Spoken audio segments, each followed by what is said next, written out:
While a lot has been written about what happened after her death, not much is widely known about the events and circumstances leading up to it. Today, we're diving deeper to uncover and share 20 intriguing insights about the Queen's final days and the moments leading up to her farewell.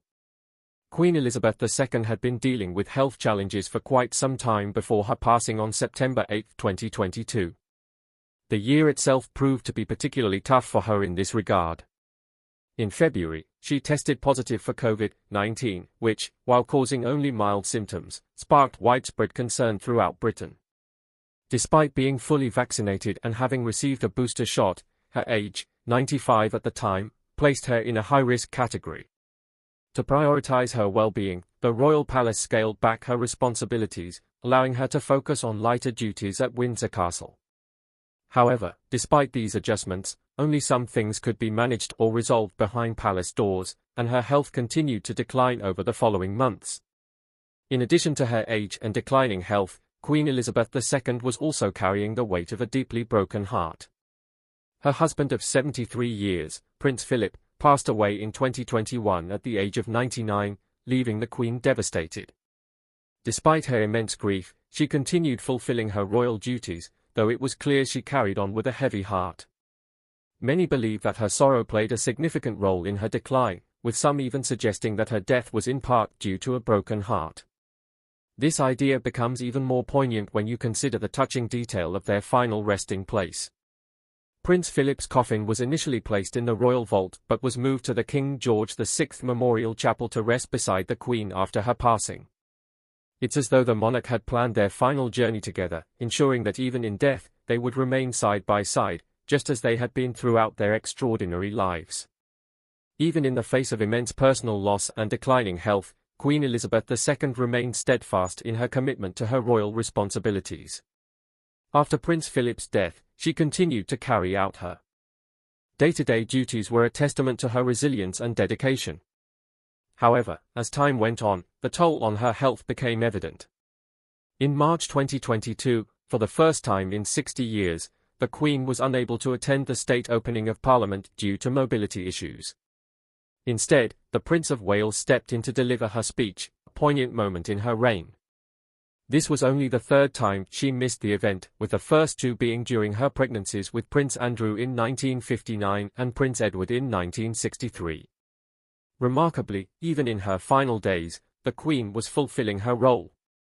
Just 2 days before her passing, she carried out one of her most significant constitutional duties, formally dismissing Prime Minister Boris Johnson and appointing Liz Truss as his successor.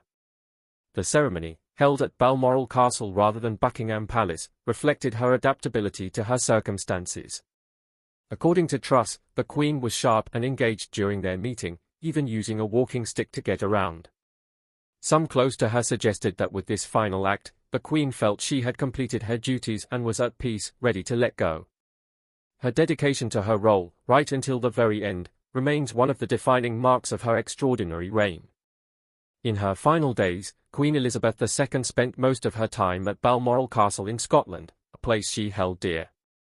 She had been staying there since July 21, 2022, and many royal experts believe the decision to move was tied to the wealth of cherished memories the property held for her. Despite her declining health, reports suggest the Queen was as lively as ever during her time there. From spending time shooting with her cousins to enjoying her favorite weatherman on TV, she seemed to embrace her usual routines. Photographs from those days showed a Queen who was genuinely enjoying herself. In one memorable moment, she surprised everyone by declaring a relaxed, informal dinner for her Beausoleil cousins, breaking away from the usual royal formalities of black ties and evening gowns. She even declined the traditional bagpipes for the evening, a rare break from tradition for someone so famously professional. This unexpected shift in protocol raised a few eyebrows, but as Queen, her word was final. It seems Balmoral Castle, with its deep ties to her heart and her love for Scotland, was the perfect place for her to spend her last days, enjoying the moments of simplicity and joy she so deserved. Liz Truss is the first to know. It started as a normal, albeit busy day for Liz Truss, who was deeply involved in a debate on the ongoing energy crisis at the House of Commons. But everything took a sudden and dramatic turn when she was discreetly handed a note at noon. The contents of that note would soon ripple through the monarchy and the nation. Realizing the seriousness of the situation, Truss quickly left the debate, leaving both politicians and the public puzzled. What could possibly have prompted the newly appointed Prime Minister to step away from such an important discussion? The mystery was short-lived. Just 20 minutes later, Buckingham Palace issued a statement announcing that the Queen's doctors were deeply concerned about her health. While the statement reassured that the Queen was comfortable and resting at Balmoral, the combination of Truss's sudden exit and the Queen's recent health struggles had the public fearing the worst. Labour's deputy leader Angela Rayner also received a note about the situation during the debate, heightening the sense of unease. As the news of the Queen's condition began to spread, Truss took to Twitter in an effort to steady the public's nerves. Still, it was clear to many that the monarchy was facing a critical and uncertain moment. In the days leading up to her passing, everything seemed normal, even joyful, for Queen Elizabeth II. The night before her sudden illness, she enjoyed a lovely dinner at Balmoral Castle, sharing laughter and cracking jokes with those around her. There was no sign of her health taking a turn for the worse, leaving the public shocked by the rapid events that followed. By midnight, however, the Queen's condition had worsened dramatically. Her caregivers acted swiftly, transferring her to a medical station where a team of top doctors monitored her closely, making every effort to stabilize her. Sadly, their efforts could not stop her decline. As her blood oxygen levels dropped, it became clear to both her family and the public that the situation was grave. Elizabeth II, Britain's longest-reigning monarch, was in a critical fight for her life. Across the country, her subjects anxiously awaited news, holding their breath as they hoped for the best but braced for the worst. On a comforting note, the Queen was not alone in her final hours, surrounded by care and love during this difficult time. As the Queen's health began to decline, her children and extended family were immediately called to Balmoral Castle. Family members quickly gathered, with even those abroad making their way to be by her side. Prince Charles and Camilla, the Duchess of Cornwall, were the first to arrive since they were already in Scotland. Instead of driving, they hopped on a helicopter from Dumfries House to reach Balmoral more quickly. Princess Anne was also already in Scotland, so she was able to get there without delay. The fact that the royal family members were either nearby or able to arrive so quickly seemed almost like fate, ensuring the Queen was surrounded by her loved ones in her final moments. As the Queen's condition continued to worsen, royal family members arrived to find Her Majesty struggling to hold on. By this time, the public had also caught on to what was happening. With family members rushing to Balmoral, it was clear this wasn't just another health scare. Although they couldn't make it to Balmoral Castle, the Queen's loyal subjects did the next best thing. They gathered outside Buckingham Palace. People left flowers, lit candles, and prayed, hoping their gestures would somehow give the Queen a fighting chance. Some in the crowd seemed to sense the gravity of the situation, but they remained there, waiting for news on Her Majesty's health. Even the heavy rain couldn't send them home as they stayed by the gates, holding on to hope. Sadly, despite the well wishes from thousands of her devoted subjects, Queen Elizabeth's condition continued to decline. Her medical team worked tirelessly to find a solution as her vital signs dropped rapidly. By around 3 p.m., it seemed like hope was fading, but the Queen remained remarkably strong even in the face of such hardship.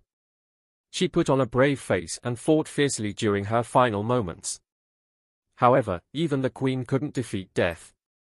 At exactly 3:10 p.m., Her Majesty's heart stopped beating. Dr. Douglas Glass, the doctor overseeing her care in Scotland, pronounced her dead, noting that the cause of death was old age.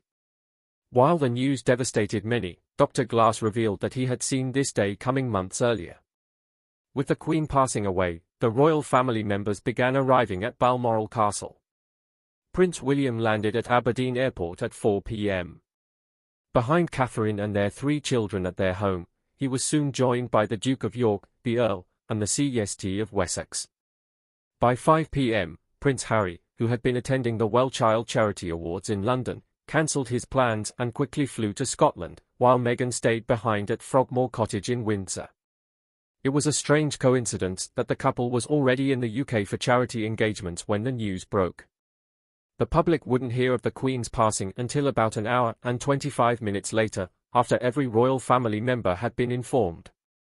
Prince Charles, who was at Aberdeen Airport at 6:45 p.m., reportedly had difficulty reaching Harry at first, but that was later clarified. Harry arrived at Balmoral Castle at 7:52 p.m. By then, King Charles had already paid tribute to the nation's beloved monarch.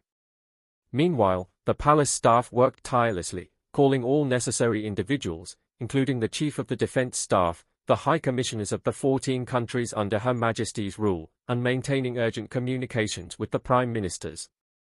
In an effort to mark the gravity of the moment, Buckingham Palace lowered its flag to half-mast, signalling the dark day in the country's history. The public grieved outside the palace as the news of Queen Elizabeth II's death spread quickly. A crowd gathered outside Buckingham Palace in disbelief. Many had been waiting for hours, hoping for an update, but when the inevitable news came, it was hard to accept. Some were too stunned to speak, while others openly wept. The loss was profound. Many had never known a Britain without her. As grief poured out, the people of London made their way to Buckingham Palace in an act of solemn respect. Cab drivers formed a guard of honor along the Mall, keeping their lights on. The overwhelming sense of loss was palpable. Amid the sorrow, there was a glimmer of hope offered by Mother Nature that evening. 2 rainbows appeared in the skies, one above Buckingham Palace, another over Windsor Castle.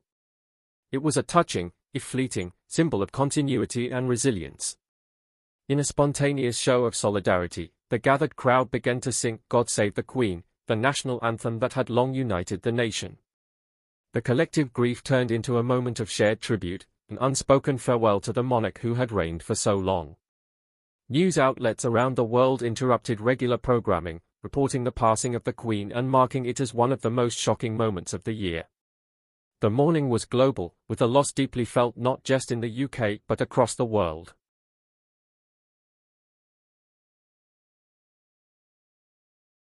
With Queen Elizabeth II's passing, the meticulously planned protocols were set into motion, and Operation Unicorn, the first phase of the broader Operation London Bridge, was triggered. Balmoral Castle, where the Queen had spent her final days, was not to be her final resting place. Instead, the journey to honor her began on September 11 at 10:46 a.m. The Queen's casket left Balmoral Castle, draped in the Scottish version of the Royal Standard of the United Kingdom, with a wreath of flowers placed atop. Princess Anne and Sir Timothy Lawrence accompanied the casket on the 175-mile journey through Aberdeenshire, Angus, Dundee, and beyond. Large crowds lined the route, eager for a final glimpse of their beloved monarch. After hours of travel, the procession arrived at the Palace of Holyrood House at 4:23 p.m. Where the Queen's casket was temporarily placed in the throne room, the following day on September 12, the casket was moved to St. Giles's Cathedral for a service of thanksgiving honoring her deep connection with Scotland. During this time, 33,000 people came to pay their respects as they filed past her casket. That evening, Princess Anne held a vigil by the Queen's side before the casket was transported to London by a Royal Air Force C-17 Globemaster. Upon arrival in London, the Scottish Royal Standard was replaced with the non-Scottish version of the Royal Standard as the next phase of the monarch's journey began. Lying in state, the next phase of Operation London Bridge involved the Queen's casket being transported to Westminster Hall, where she would lie in state. The procession was marked by solemn moments with Big Ben tolling and the King's Troop Royal Horse Artillery firing their guns as the casket made its way to Westminster Hall from Buckingham Palace. Upon arrival, members of the 3 armed forces took over the ceremonial duties at Parliament Square. Soldiers from the Queen's Company 1st Battalion Grenadier Guards were responsible for placing the casket on a catafalque within Westminster Hall. A service of reverence was held under the supervision of the Archbishop of Canterbury and the Dean of Westminster, with the royal family in attendance. From September 14 to September 19, the Queen's casket remained at Westminster Hall, where the sovereign's bodyguard and household division stood vigilant.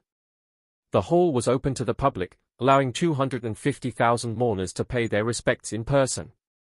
The queue stretched over 10 miles, with some waiting up to 25 hours to catch a final glimpse of the Queen. For those unable to visit in person, live streams were made available so people around the world could join in the mourning.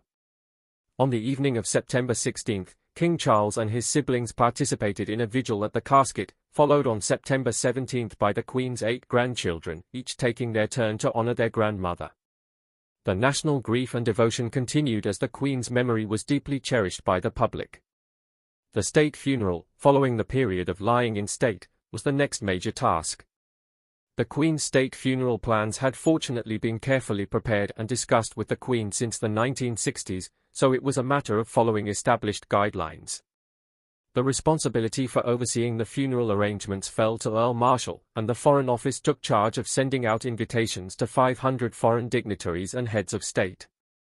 Given the significance of the occasion, the Foreign Office enlisted 300 staff members from their headquarters, known as the hangar, to ensure every detail was meticulously managed. The day of the funeral was declared a public holiday with local banks and the London Stock Exchange closing to honour the occasion. The city underwent thorough preparations to accommodate the influx of mourners, including extra train services and extensive cleaning.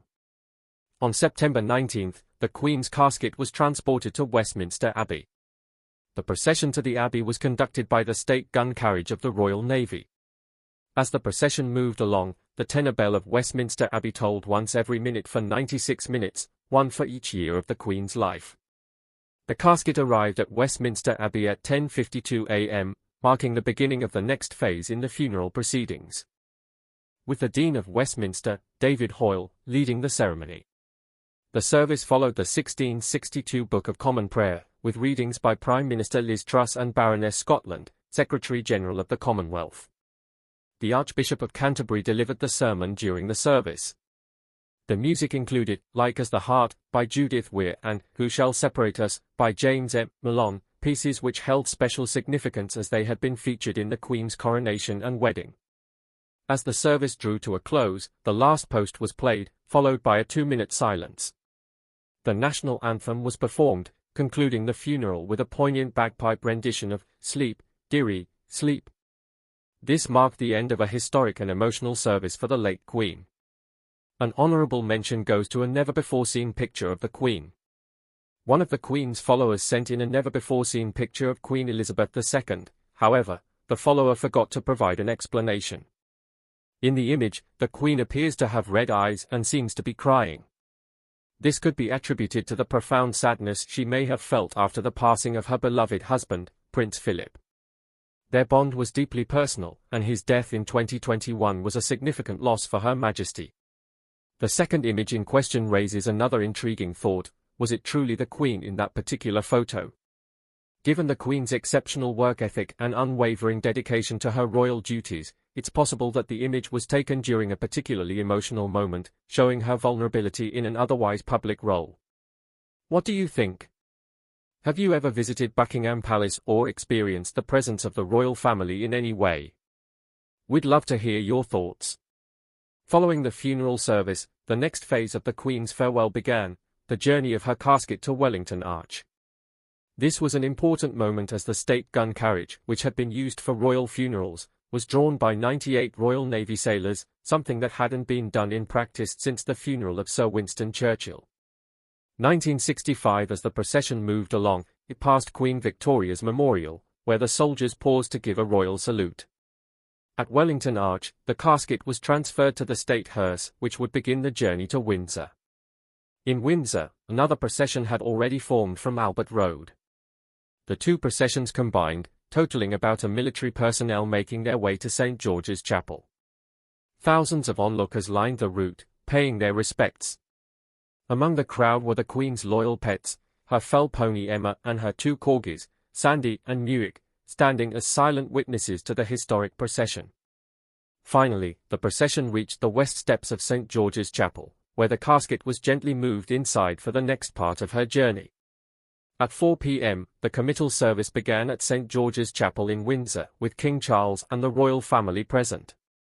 The Dean of Windsor read from Revelation 21 verse 17, the same verses used at the funerals of the Queen's grandparents, King George V in 1936, Queen Mary in 1953, and her father, King George VI, in 1952. The service was led by the rector of Sandringham, the minister of Craig Kirk, and the chaplain of Windsor Great Park, who offered prayers along with the chapel choir. As the service neared its conclusion, the imperial state crown, the orb, and the scepter were removed from the Queen's casket and placed on the altar. The final hymn was sung, and then King Charles rose and placed the Queen's company camp colour of the Grenadier Guards on the casket. The Lord Chamberlain broke the wand of office and placed it on the coffin as well, signalling the end of the formal service. The casket was then lowered into the royal vault, a moment watched by millions around the world. As the Queen was laid to rest, the Dean of Windsor marked the occasion with a psalm, followed by the commendation. The Garter King of Arms took a moment to announce the Queen's styles and titles. The national anthem played, signalling the conclusion of the public portion of the funeral proceedings. However, the Queen's burial was a private ceremony attended only by her closest family members. At 7:30 p.m., she was interred beneath the King George VI Memorial Chapel, which also houses the remains of her father, King George VI, her mother, Queen Elizabeth, and her sister, Princess Margaret. The Queen was finally reunited with her family in the vault in a specially constructed coffin made of English oak and lined with lead for protection from moisture, crafted more than 30 years before her death. With the passing of the People's Queen, the mantle of leadership passed to King Charles III. The weight of expectation was heavy as he now bore the responsibility of guiding the monarchy forward while honouring his mother's legacy. King Charles had much to prove, not only to the British people but to the world, as he stepped into this monumental role. In his first speeches, His Majesty acknowledged the immense legacy left behind by Queen Elizabeth II. He spoke with deep respect for his mother's life, calling it a life well lived, a promise with destiny kept. The king reflected on the sorrow her death brought to the nation, expressing how profoundly she would be missed. At the same time, King Charles reassured the people that he was committed to continuing the royal promise of lifelong service, renewing his dedication to the responsibilities that lay ahead. His speech was a moment of both reflection and resolve as he promised to serve with the same devotion that his mother had. On September 19, the funeral for one of the most significant rulers in history, Queen Elizabeth II, took place. The service began at 11 a.m. A look at Her Majesty's early life. The funeral processions for Queen Elizabeth II were a true testament to the incredible life she led and the immense contributions she made to her country. As a monarch, she served her subjects with unwavering devotion, handling even the most complex situations with remarkable wisdom. However, beyond her role as queen, she was also a mother, grandmother, and great-grandmother. Born Elizabeth Alexandra Mary on April 21, 1926, her place in the royal family seemed distant from the throne at the time. Few could have anticipated that she would one day become queen, as she was far down the line of succession. However, fate intervened in 1936 with the death of her grandfather, King George V, followed by her uncle King Edward VIII abdicating the throne. This unexpected turn of events led to her father, King George VI, ascending to the throne, thus making Elizabeth the heir apparent. Even with this newfound responsibility, the Queen remained humble and grounded. During World War II, she became actively involved in public service, demonstrating a deep commitment to her country. Over time, she emerged as a respected and beloved figure, earning her place in the hearts of the public. In 1947, the Queen married Lieutenant Philip Mountbatten, a union that would endure for over 7 decades. Just 5 years later, following her father's passing, she ascended to the throne at the young age of 25. With a sense of duty and dedication to her people, she accepted the monumental responsibility of leading the nation. Throughout her reign, Queen Elizabeth tirelessly traveled the world, met with foreign dignitaries, and served as patron to over 600 charities. At the same time, she balanced her royal duties with raising her family, always putting service and dedication first. Putting on a brave face, throughout her reign, Queen Elizabeth II never faltered in her duty to the people. Even as a mother and matriarch, she gracefully balanced the responsibilities of ruling a monarchy with the needs of her family. However, being a monarch came with its fair share of challenges. If you had asked the Queen to name the most difficult year of her 70-year reign, she would have pointed to 1992, a year she famously referred to as the Annus Horribilis. That year, the royal family faced multiple crises. Prince Andrew and his wife Sarah announced their separation, as did Prince Charles and Princess Diana. Princess Anne also went through a divorce, and to top it off, Windsor Castle suffered a devastating fire.